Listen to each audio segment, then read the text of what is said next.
O grande tema de 2022 foi: quais os impactos de taxas de juros mais altas no mundo, na atividade econômica, e será que essa política monetária restritiva será responsável por uma recessão? Realmente, analisar os indicadores macroeconômicos e traçar cenários não é uma tarefa fácil, é uma tarefa bem difícil porque nós dependemos do futuro. Ano passado, quantas vezes eu comentei aqui com vocês que os riscos de uma recessão nos Estados Unidos eram elevados? Os próprios indicadores, inclusive, evidenciavam isso. É só nós olharmos para a atividade econômica, os PMIs desacelerando, o PIB desacelerando, o mercado imobiliário muito mal, menos construções, menos vendas de imóveis, menos licenças. O grande tema de 2022 foi: quais os impactos de taxas de juros mais altas na atividade global? E será que essa política monetária restritiva seria responsável por uma recessão internacional? Realmente, analisar indicadores macroeconômicos e traçar cenários não é uma tarefa fácil, porque quantas vezes em 2022 eu comentei com vocês que existia um risco muito elevado de uma recessão nos Estados Unidos. Inclusive, os indicadores eles evidenciavam isso. É só nós olharmos para os PMIs, para a atividade econômica, para o PIB norte-americano, para os lucros corporativos e para o mercado imobiliário. Menos construções, menos gastos com construção, menos vendas, menos licenças de construção. Todos evidenciavam isso, exceto o mercado de trabalho. Com o desemprego americano a 3,4%, o menor nível desde 1969, não tem recessão. Inclusive, uma taxa de desemprego baixa como essa é estimulativa. Isso estimula a atividade. E é isso que nós estamos vendo no início de 2023, que é muito diferente daquilo analisado ao longo do ano passado. Tanto é que se nós pegarmos, por exemplo, o índice de surpresa econômica do Citibank, nós conseguimos ver que a atividade econômica mundial ganhou força, surpreendeu positivamente já no início de 2023. Esse gráfico aqui se refere a Estados Unidos, mas o mesmo aconteceu na Europa e nos países emergentes. Com o PMI americano vindo forte, o desemprego caindo e os PMIs se recuperando, especialmente o de serviços, temos aqui uma atividade econômica mais robusta. É o que o indicador do Citibank nos mostra. No agregado, economia mais resiliente.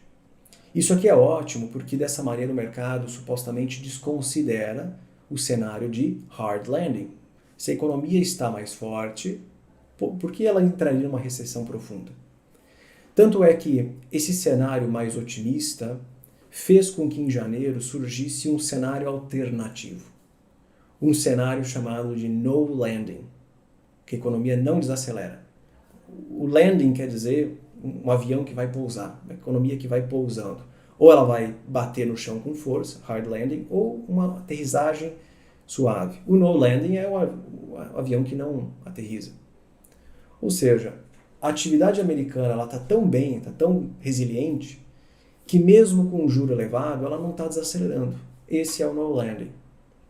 Mas muita coisa mudou recentemente no mercado após a divulgação do CPI e do PPI, ambos mais fortes do que os meses anteriores.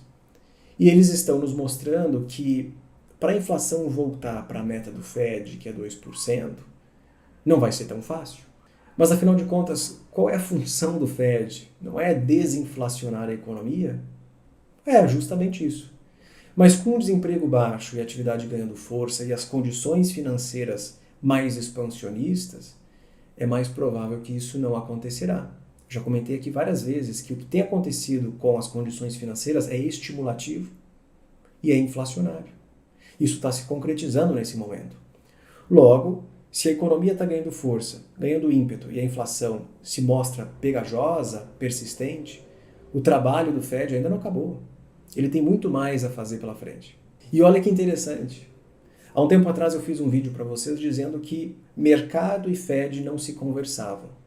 Existia uma discrepância entre o que o mercado achava, a inflação ia cair rápido, o Fed não precisaria ser tão agressivo na política monetária. E o Fed dizia, não, só um pouquinho, essa inflação ela é pegajosa, nós não podemos declarar vitória contra esse fenômeno e deveremos manter a taxa de juros elevada por mais tempo. Ambos não se conversavam. Agora, as coisas mudaram. Nas últimas semanas, o mercado mostrou que ele agora também acredita nessa visão do Fed de que os juros têm que subir mais e que ele será mantido elevado por mais tempo. Olha o que aconteceu com os Treasuries desde a divulgação do payroll desemprego e inflação. Essa linha que eu marquei, dia 2 ou 3 de fevereiro ali, foi quando essas informações começaram a ser divulgadas, evidenciando uma atividade mais robusta e uma inflação mais pegajosa. Hoje, o Treasury de um ano ele está acima de 5%. O Treasury de 2 anos rompeu a máxima do ano passado e o Treasury de 10 anos está se aproximando novamente de 4%.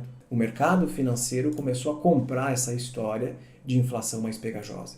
Eu comentei recentemente que os economistas estão cometendo um erro muito grave ao pegar a inflação de outubro, novembro e dezembro, que foram 3 leituras positivas, e anualizar isso. Quer dizer o seguinte, nós pegamos 3 números de inflação que vieram muito bons e vamos repeti-los para os próximos 9 meses, completando um ano. Se a inflação dos próximos 9 meses for idêntica às últimas 3, temos uma inflação de 3,5%, próximo da meta do Fed. Mas isso não aconteceu em janeiro e com atividade mais robusta, desemprego mais baixo, temos uma expectativa de que a inflação será mais pegajosa de qualquer maneira. Eu não gosto muito de olhar para os Treasuries, eu gosto de olhar para esses indicadores aqui. São contratos futuros que precificam a taxa de juro terminal, ou seja, o juro no final do ano do Fed para 2023 e 2024. E como vocês conseguem ver, desde a divulgação do payroll, desemprego e inflação, o mercado mudou a sua forma de enxergar a política monetária do Fed. Vamos relembrar que, de acordo com o Summary of Economic Projections, o SEP, do Fed, os membros do FONC esperam que a taxa de juros termine 2023 numa média de 5,10% e 4,10% em 2024. Vamos fazer agora uma comparação. Como o mercado achava que os juros terminaria esses 2 anos antes do payroll ser divulgado e depois do payroll ser divulgado. E comparar isso com, obviamente, as projeções do Fed. Antes do payroll, o mercado precificava 65 bases de cortes no juro em 2023. Olha só, o mercado acreditava que o juro terminaria esse ano a 4,45, enquanto que o Fed diz 5,10, uma diferença de 0,65%. Para 2024, o mercado era ainda mais dove, ainda mais agressivo. Ele dizia o seguinte, o juro vai terminar o ano em 2,95, enquanto que o Fed fala 4,10, uma diferença de 1,15%. Depois do payroll, tudo mudou. Olha que interessante, o mercado hoje precifica uma alta de aproximadamente 10 basis points na taxa de juros em 2023 contra a expectativa do Fed. O Fed fala em 5,10 esse ano, o mercado fala em 5,20. O mercado está mais preocupado com a inflação do que o próprio Banco Central. Ele acha que os juros têm que subir mais do que a própria expectativa do Fed. Para 2024, o mercado ainda acredita em cortes. Claro, o cenário para o ano que vem é muito distante, muita coisa pode acontecer esse ano, fica difícil de prever isso.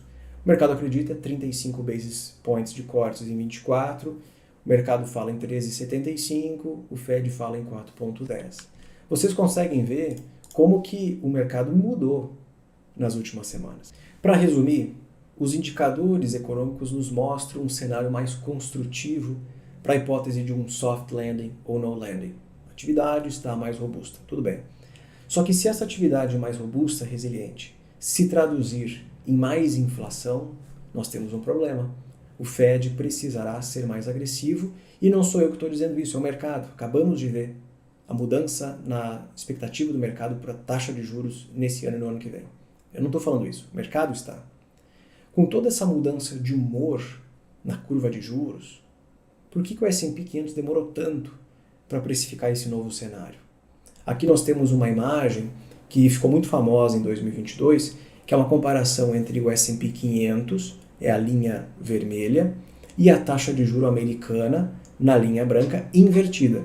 Então toda vez que essa linha branca está caindo no gráfico, na verdade está subindo. Esse número só ficou invertido aqui, mostrando que sempre existiu uma correlação negativa entre ambos os indicadores ao longo do ano passado. Só que recentemente, vocês podem ver que ali em fevereiro, janeiro para fevereiro, essa correlação foi quebrada. Mesmo com os treasuries subindo, precificando tudo que a gente acabou de mostrar, o S&P 500 se manteve ou subindo ou estável. O que explica essa resiliência da Bolsa de Valores. Se o próprio mercado já acredita numa taxa de juros mais alta, um Fed novamente mais hawkish, dado o desemprego baixo, atividade mais robusta e a inflação mais persistente. Eu acho que recentemente tem muito investidor pessoa física ou investidores atrasados que começaram a comprar ativos no mercado porque estava subindo. Um investidor que não tinha muita exposição no mercado, até porque ele estava preocupado com recessão, assim como nós estamos preocupados com o que pode acontecer com essa política monetária eventualmente. O investidor estava desalocado, estava com caixa muito alto, viu o mercado subir, disse, opa, eu estou de fora da festa, preciso comprar alguma coisa. E nós víamos muitas empresas que são consideradas muito especulativas na Bolsa Americana, subindo 20%, 30% no dia. Você pega uma lista, uma cesta de ativos especulativos e acompanha eles, com o tempo eu consigo ter uma sensação de qual é o sentimento do mercado. Quando essas empresas estão caindo 20% ou 30% no dia, é porque o sentimento está bem negativo. Porque a pessoa física hoje nos Estados Unidos tem investido muito recentemente, desde a pandemia e principalmente em 2023. Tem muito fluxo de entrada de pessoa física. Posso mostrar isso para vocês nesse gráfico que está na tela. Essas pessoas estão comprando muita coisa que é especulativo para ganhar dinheiro no curto prazo. Eu chamo isso de FOMO. O investidor, ele compra ativos na emoção, sem usar a racionalidade. Então eu acho que hoje tem tanta coisa acontecendo que eu diria para o investidor, calma, espera. Não é porque o mercado está subindo que alguma coisa boa está acontecendo. Não leve a cotação dos ativos como uma verdade. Tem muita emoção no mercado hoje, tem muita liquidez de investidor que não sabe muito o que está fazendo. Até os gestores mais experientes não viram o cenário atual, não viveram o que a gente está vivendo. Então não dá para o investidor, sem muita experiência, o iniciante, acreditar que sabe tudo o que está rolando no mercado. Eu recomendo nesse momento muita tranquilidade, muita paciência, serenidade na tomada de decisões, porque o mercado financeiro é estratégia pura. Isso aqui é só estratégia. A hora de comprar, a hora de vender, o quanto vender, o que comprar e o que vender, é estratégia pura. E eu gosto de usar, como vocês me conhecem, os indicadores macroeconômicos para me guiarem para onde as economias estão andando, quais são os setores que eu pretendo alocar e o que pode acontecer no futuro. Muita paciência, muita tranquilidade e humildade, porque o cenário não é fácil. Até mais.